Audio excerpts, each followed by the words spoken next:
नमस्कार साथियों। आज हम चर्चा करेंगे अध्याय 4 भारत के विदेश संबंध के बाकी बचे हुए प्रश्नों पर। इससे पहले हमने एक वीडियो इसी पाठ से संबंधित बनाया है, आप प्ले लिस्ट में जाकर के देख सकते हैं। तो चलिए करते हैं शुरुआत। पाकिस्तान में पहले आम चुनाव कब हुए? 1970 में। पाकिस्तान के पहले आम चुनाव में पश्चिमी पाकिस्तान में किसकी पार्टी विजयी रही? जुल्फ़िकार अली भुट्टो की पार्टी पाकिस्तान पीपुल्स पार्टी विजयी रही। पाकिस्तान के पहले आम चुनाव में पूर्वी पाकिस्तान में किसकी पार्टी विजयी रही? मुजीबुर रहमान की पार्टी अवामी लीग विजयी रही। हमारी पुस्तक में अवामी लीग का वर्णन दिया गया है, लेकिन पाकिस्तान पीपुल्स पार्टी नहीं है, आप इसको ध्यान में रखें। आगे देखें। बांग्लादेश संकट के समय भारत में लगभग कितने शरणार्थी आए थे? लगभग 80 लाख शरणार्थी। बांग्लादेश संकट के समय पाकिस्तान को किन देशों ने मदद की? अमेरिका और चीन ने। अमेरिकी राष्ट्रपति रिचर्ड निक्सन के सलाहकार हेनरी किसिंजर ने पाकिस्तान होते हुए चीन का दौरा कब किया था? जुलाई 1971 में। ध्यान रखें, आपसे यह भी पूछा जा सकता है कि अमेरिकी राष्ट्रपति रिचर्ड निक्सन के सलाहकार जिन्होंने जुलाई 1971 में पाकिस्तान होते हुए चीन का दौरा किया था, कौन थे? Henry Kissinger. आगे देखें। अमेरिका, पाकिस्तान, चीन इनकी दूरी बनती देख भारत ने इसके जवाब में सोवियत संघ के साथ शांति और मित्रता की 20 वर्षीय संधि पर दस्तखत कब किए? 1971 में। भारत ने अगस्त 1971 में सोवियत संघ के साथ ये संधि की थी। आगे देखें। भारत सोवियत संघ की 1971 में हुई संधि में भारत को क्या आश्वासन मिला? इस संधि से भारत को आश्वासन मिला कि हमला होने की सूरत में सोवियत संघ भारत की मदद करेगा। बांग्लादेश संकट के समय भारत और पाकिस्तान के बीच युद्ध कब शुरू हुआ? दिसंबर 1971 में। बांग्लादेश संकट के समय पाकिस्तान की सेना ने कितने सैनिकों के साथ आत्मसमर्पण कर दिया? 90,000 सैनिकों के साथ।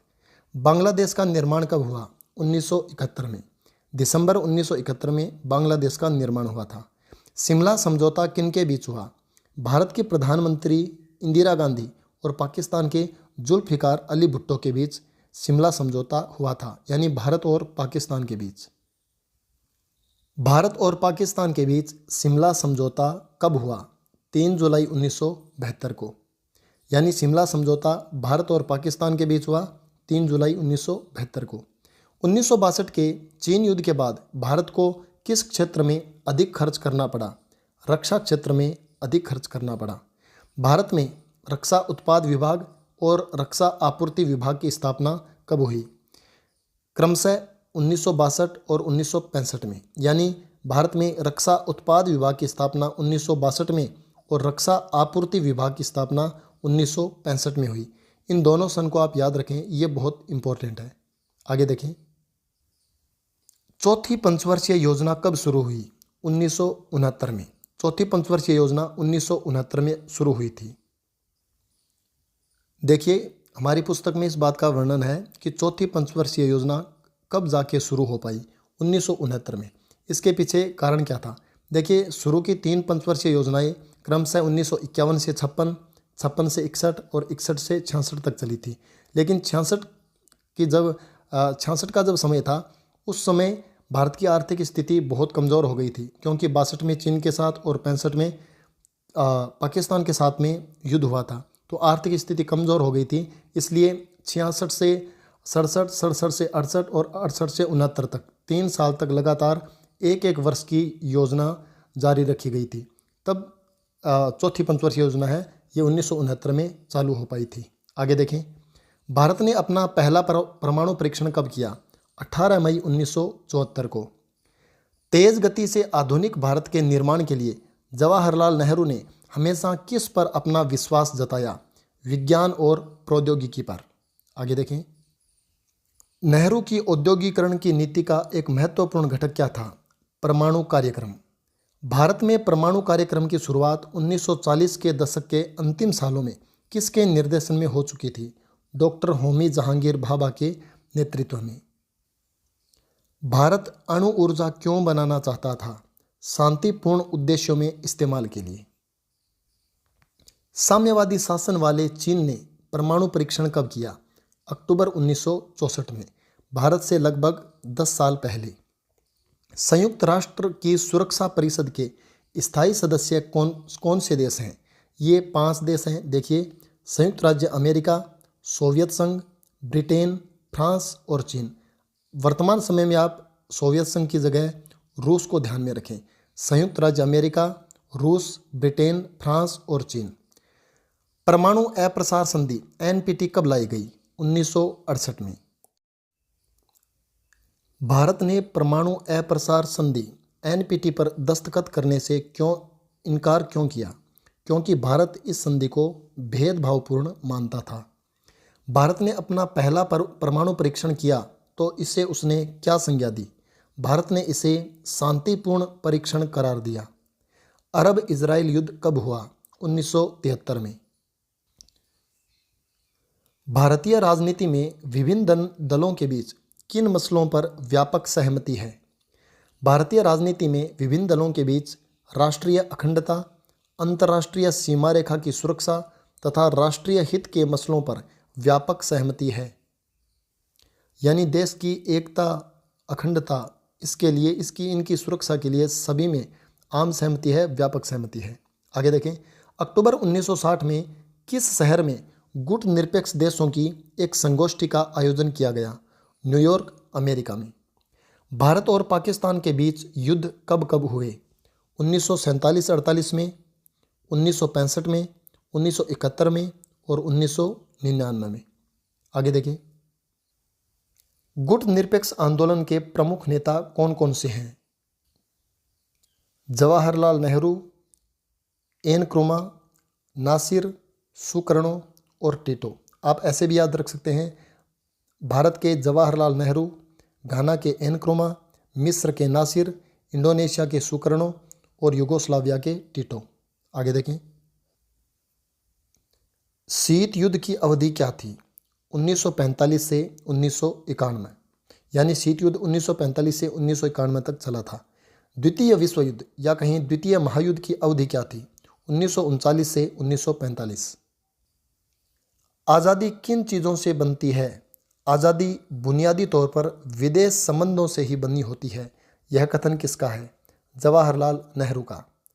भारतीय संविधान के किस अनुच्छेद में अंतर्राष्ट्रीय शांति और सुरक्षा की अभिवृद्धि का वर्णन किया गया है? अनुच्छेद 51 में। भारतीय संविधान का अनुच्छेद 51, जिसमें अंतर्राष्ट्रीय शांति और सुरक्षा की अभिवृद्धि का वर्णन है, किसके अंतर्गत आता है? नीति निर्देशक सिद्धांतों के अंतर्गत या कहीं नीति निर्देशक तत्वों के अंतर्गत।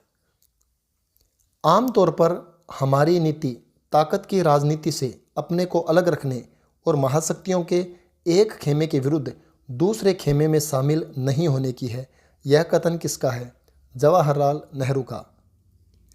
ताकत के तीनों साधनों संपदा, धन और जन से हीन एक देश अब बड़ी तेजी से सभ्य जगत में एक नैतिक ताकत के रूप में पहचान हासिल कर रहा है। यह कथन किसका है? सी राजगोपालाचारी का। 1956 में भारत की यात्रा करने वाले चीन के शासनाध्यक्ष कौन थे? चाउ एन लाई। यानी चाउ एन लाई ने 1956 में भारत की यात्रा की थी। देखिए, भारत के विदेश संबंध इस पाठ से आपके एक एक नंबर के 3 प्रश्न आएंगे, इसलिए आप इस पाठ से संबंधित जो वीडियो हैं उन वीडियो को बहुत ध्यान से देखें, क्योंकि इस अकेले पाठ से एक एक नंबर के 3 प्रश्न आएंगे। चलो आगे बढ़ते हैं। चीनी आधिपत्य के विरुद्ध तिब्बत में सशस्त्र विद्रोह कब हुआ? 1958 में। यानी चीन जो तिब्बत में अपना प्रभाव जमा रहा था, उसके विरुद्ध तिब्बत में सशस्त्र विद्रोह है वो 1958 में हुआ था। आगे देखें, भारत में किस जगह संभवतया तिब्बती शरणार्थियों की सबसे बड़ी बस्ती है? हिमाचल प्रदेश के धर्मशाला में। दलाई लामा ने भारत में अपना निवास स्थान कहाँ बनाया है? हिमाचल प्रदेश के धर्मशाला में। यह एक स्थान है और यहाँ पर दलाई लामा वर्तमान में निवास करते हैं। आगे देखें, 1950 और 1960 के दशक में भारत के अनेक राजनीतिक दलों और राजनेताओं ने तिब्बत की आज़ादी के प्रति अपना समर्थन जताया। इन दलों में कौन से दल शामिल हैं? सोशलिस्ट पार्टी और भारतीय जनसंघ। इन दोनों पार्टियों ने तिब्बत की आज़ादी के प्रति अपना समर्थन दिया था। चीन ने तिब्बत से संबंधित कौन सा क्षेत्र बनाया है? स्वायत्त तिब्बत क्षेत्र। तिब्बत में चीन अपने निवासियों को लाकर बसा रहा है, इसको लेकर तिब्बत के लोग विरोध क्यों कर रहे हैं? तिब्बत के लोग मानते हैं कि चीन पारंपरिक संस्कृति और धर्म को नष्ट करके वहाँ साम्यवाद फैलाना चाहता है। भारत का चीन के साथ 1960 में सीमा विवाद उठा। इसको सुलझाने के लिए किन नेताओं के बीच बातचीत हुई? जवाहरलाल नेहरू और माओ त्से तुंग के बीच, जिनको आमतौर पे माओ कहा जाता है। आगे देखें। भारत के प्रथम रक्षा मंत्री वी.के. कृष्ण मेनन 1934 से 1947 के बीच इंग्लैंड की किस पार्टी में सक्रिय रहे? यानी भारत के रक्षा मंत्री वी.के. कृष्ण मेनन 1934 से 1947 के बीच इंग्लैंड की किसी पार्टी में सक्रिय रहे थे। वो पार्टी कौन सी है? Labour party. 20वीं शताब्दी में इंग्लैंड में भारतीय उच्चायुक्त एवं बाद में संयुक्त राष्ट्र संघ में भारतीय प्रतिनिधि मंडल के मुखिया कौन रहे? वी.के. कृष्ण मेनन। वी.के. कृष्ण मेनन रक्षा मंत्री के पद पर कब से कब तक रहे? 1957 से 1962 तक। चीन युद्ध के बाद इन्होंने अपने पद से इस्तीफा दे दिया था। भारत और चीन के बीच संबंधों को सामान्य होने में करीब 10 साल लग गए। दोनों देशों के बीच पूर्ण राजनयिक संबंध कब बहाल हो सके? 1976 में। चीन युद्ध के बाद शीर्ष नेता के तौर पर पहली बार कौन 1979 में चीन के दौरे पर गए? अटल बिहारी वाजपेयी। वो उस समय विदेश मंत्री के पद पे थे। आगे देखें। जवाहरलाल नेहरू के बाद बतौर प्रधानमंत्री चीन के दौरे पर कौन गए? राजीव गांधी। चीन के साथ भारत के संबंधों में ज़्यादा जोर किन मसलों पर रहा है? व्यापारिक मसलों पर। किस फिल्म की पृष्ठभूमि में 1962 के चीनी आक्रमण को दर्शाया गया है? हकीकत फिल्म की पृष्ठभूमि में। हकीकत फिल्म में सेना के कप्तान बहादुर सिंह थे। हकीकत फिल्म कब रिलीज हुई थी? 1964 में। द्रास, मास्को है, काक्सर और बतालिक क्षेत्रों का संबंध किस संघर्ष से है? करगिल संघर्ष से। करगिल संघर्ष में भारत की विजय कब हुई? 26 जुलाई 1999 को। इसीलिए हम प्रतिवर्ष 26 जुलाई को विजय दिवस मनाते हैं। करगिल संघर्ष के तुरंत बाद पाकिस्तान की हुकूमत पर किसके नेतृत्व में पाकिस्तानी सेना ने नियंत्रण कर लिया? जनरल परवेज मुशर्रफ के नेतृत्व में। भारत ने परमाणु अप्रसार के लक्ष्य को ध्यान में रखकर की गई संधियों का विरोध क्यों किया? क्योंकि ये संधियां उन्हीं देशों पर लागू होने को थी जो परमाणु शक्ति से हीन थे। एनपीटी यानी परमाणु अप्रसार संधि को अनियत काल के लिए कब बढ़ाया गया? 1995 में। एनपीटी का पूर्ण रूप क्या है? परमाणु अप्रसार संधि। भारत ने एनपीटी के अलावा किस संधि पर हस्ताक्षर करने से इनकार कर दिया था? सीटीबीटी पर। देखिए, ये सभी जो परमाणु अप्रसार संधि है, ये सीटीबीटी, एनपीटी, ये जो संधियां हैं, इन प्रश्नों को आप एकदम ध्यान से देखें, ये बहुत इंपॉर्टेंट प्रश्न है। सीटीबीटी का पूर्ण रूप क्या है? व्यापक परमाणु परीक्षण प्रतिबंध संधि। भारत ने दूसरी बार परमाणु परीक्षण कब किया? मई 1998 में। 11-13 मई 1998 में। भारत ने दूसरी बार परमाणु परीक्षण करके क्या जताया?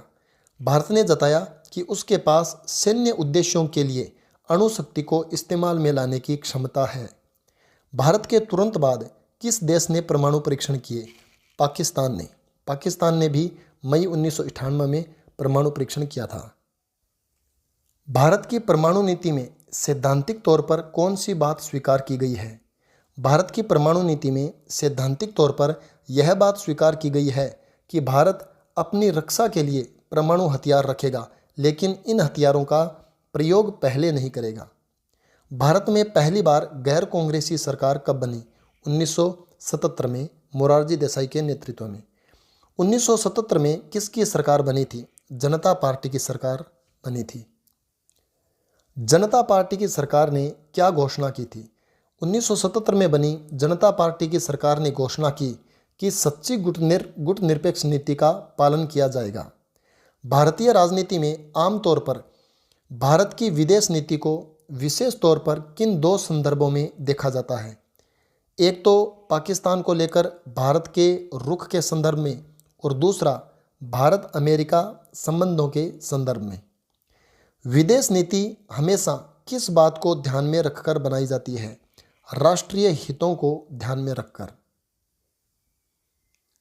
रूस का अंतर्राष्ट्रीय महत्व कब से कम हो गया है? 1990 के बाद से। वर्तमान अंतर्राष्ट्रीय परिवेश में सैन्य हितों के बजाय किन पर ज़्यादा जोर है? आर्थिक हितों पर। भारत पाक संबंधों को सामान्य बनाने के लिए दोनों देशों ने कौन से प्रयास किए हैं?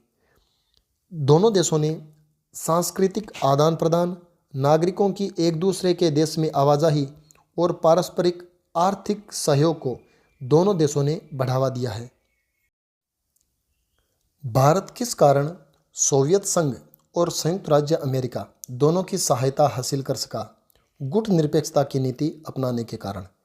मैकमोहन रेखा किन दो देशों की सीमा बनाती है? भारत तथा चीन की।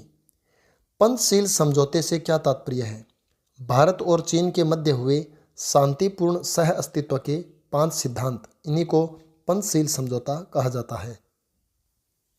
मैकमोहन रेखा किन देशों की सीमा बनाती है? भारत तथा चीन की। भारत की विदेश नीति के जनक कौन है? पंडित जवाहरलाल नेहरू। भारत के अंतिम गवर्नर जनरल कौन थे? सी राजगोपालाचारी। देखिए, स्वतंत्र भारत के प्रथम गवर्नर जनरल कौन थे? ऐसा पूछा जाए तो लॉर्ड माउंटबेटन।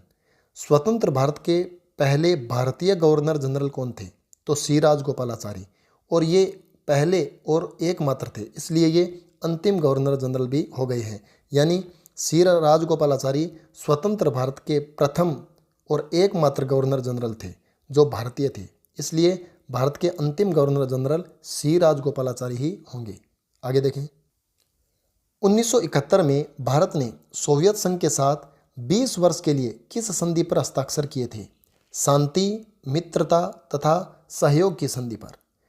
भारत ने ताशकंद में पाकिस्तान के साथ किस संधि पर हस्ताक्षर किए? भारत ने ताशकंद में पाकिस्तान के साथ मैत्री संधि पर हस्ताक्षर किए। भारत की विदेश नीति के उद्देश्य क्या हैं? अंतर्राष्ट्रीय शांति और सुरक्षा में अभिवृद्धि, इसके अलावा अंतर्राष्ट्रीय विवादों को मध्यस्थता द्वारा निपटाने का प्रयास करना। आज़ाद हिंद फौज की स्थापना किसने की? सुभाष चंद्र बोस ने। WTO का पूरा नाम बताइए। वर्ल्ड ट्रेड ऑर्गेनाइजेशन, यानी अंतर्राष्ट्रीय व्यापार संगठन। इसकी स्थापना 1 जनवरी 1995 में की गई थी। पंचशील के कोई 3 सिद्धांत बताइए। ये पंचशील समझौता भारत और चीन के मध्य हुआ था। यहाँ हमें 3 सिद्धांत पूछे हैं। पहला, एक दूसरे के आंतरिक मामलों में हस्तक्षेप न करना, यानी अहस्तक्षेप की नीति। एक दूसरे की क्षेत्रीय अखंडता और संप्रभुता का सम्मान करना और अनाक्रमण की नीति। ये पंचशील के 3 सिद्धांत हैं। कुल 5 सिद्धांत हैं। विदेश नीति से क्या तात्पर्य है? प्रत्येक देश दूसरे देशों के साथ संबंधों की स्थापना में एक विशेष प्रकार की नीति का प्रयोग करता है या विशेष प्रकार की नीति अपनाता है। इसे ही विदेश नीति कहा जाता है। यानी कोई भी देश, चाहे उसका पड़ोसी देश हो या कोई दूर दराज का देश हो, उन देशों के साथ संबंध बनाने के लिए जिस नीति का प्रयोग करता है, जो विशेष नीति बनाता है, उसे ही विदेश नीति कहते हैं। भारत की विदेश नीति का संवैधानिक आधार बताइए। भारतीय संविधान के अनुच्छेद 51 के अनुसार राज्य को अंतर्राष्ट्रीय झगड़ों को निपटाने के लिए मध्यस्थता का रास्ता अपनाने संबंधित निर्देश दिए गए हैं। यानी अंतर्राष्ट्रीय स्तर पे किसी भी प्रकार का झगड़ा हो रहा है तो भारत उसकी मध्यस्थता करके उसको निपटाने का प्रयास करेगा। भारत और चीन के बीच विवाद का सबसे बड़ा मुद्दा क्या रहा है? सीमा विवाद रहा है। भारत की विदेश नीति के किन्हीं 2 सिद्धांतों के बारे में बताइए। गुटनिरपेक्षता की नीति, यानी गुटनिरपेक्षता का सिद्धांत, और पंचशील सिद्धांत। ये भारत की विदेश नीति से संबंधित सिद्धांत है। गुट निरपेक्षता से क्या तात्पर्य है? देखिए यहाँ नाम से पता चल रहा है, मतलब किसी भी गुट में शामिल ना होना। विश्व के किसी भी गुट में शामिल न होते हुए राष्ट्रीय हितों को ध्यान में रखकर अपनी स्वतंत्र विदेश नीति का संचालन करना ही गुट निरपेक्षता है। यानी अपने देश के हितों को ध्यान में रखकर स्वतंत्र रूप से विदेश नीति का पालन करना, संचालन करना और विश्व के किसी भी गुट में शामिल ना होना, ये गुट निरपेक्षता है। आगे देखें, गुट निरपेक्षता की नीति के कोई दो उद्देश्य बताइए। स्वतंत्र रूप से विदेश नीति का संचालन और विकासशील राष्ट्रों के आर्थिक विकास हेतु प्रयत्न करना।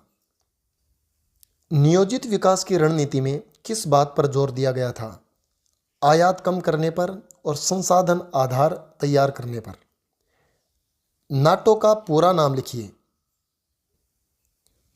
उत्तर अटलांटिक संधि संगठन। नाटो का पूरा नाम है उत्तर अटलांटिक संधि संगठन, अंग्रेजी में कहें तो नॉर्थ अटलांटिक ट्रीटी ऑर्गेनाइजेशन।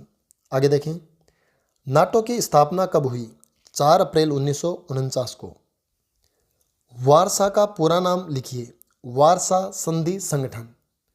वारसा संधि संगठन की स्थापना कब हुई? 14 मई 1955 को, यानी मई 1955 में वारसा संधि संगठन की स्थापना हुई थी। देखिए ये दो सैन्य गठबंधन है।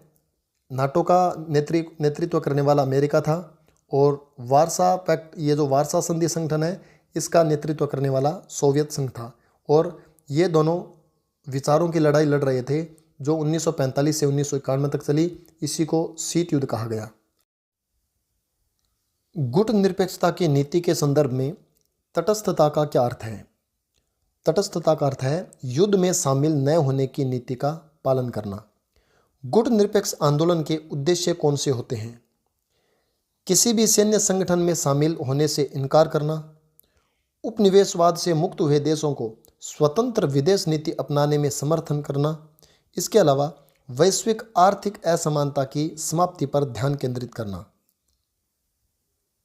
ये गुट निरपेक्ष आंदोलन के उद्देश्य होते हैं। जैसे भारत ने गुट निरपेक्षता की नीति अपनाई तो शीत युद्ध के दौर में वो किसी भी संगठन में शामिल नहीं हुआ।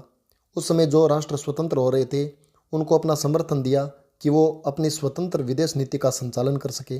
और इसके साथ साथ भारत ने हमेशा ही वैश्विक आर्थिक असमानता की समाप्ति पर ध्यान दिया है, उसका विरोध किया है कि वैश्विक स्तर पे आर्थिक असमानता नहीं होनी चाहिए। आगे देखें, भारत और पाकिस्तान के बीच 1948 में हुए युद्ध के फलस्वरूप किस प्रांत के दो हिस्से हुए? कश्मीर के, क्योंकि मुख्य मुद्दा जो 1947-48 में युद्ध हुआ था उसका मुख्य मुद्दा कश्मीर ही था। वर्तमान में गुट निरपेक्ष आंदोलन के कितने सदस्य हैं? 120 सदस्य। शीत युद्ध के दौरान भारत किसी भी खेमे में शामिल क्यों नहीं हुआ? भारत महाशक्तियों के सैन्य गठबंधन से अपने को दूर रखना चाहता था। प्रथम एशियाई संबंध सम्मेलन कब और कहाँ हुआ? मार्च 1947 में भारत में हुआ था। सिंधु नदी जल समझौता कब और किन के मध्य हुआ? सिंधु नदी जल समझौता सितंबर 1960 में हुआ। भारत के प्रधानमंत्री जवाहरलाल नेहरू और पाकिस्तान के जनरल अयूब खान के मध्य। देखिए यहाँ कैसे प्रश्न बन सकता है।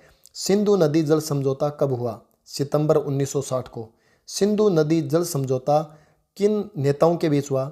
जवाहरलाल नेहरू और अयूब खान के मध्य। सिंधु नदी जल समझौता किन देशों के मध्य हुआ? भारत और पाकिस्तान के मध्य। आगे देखें,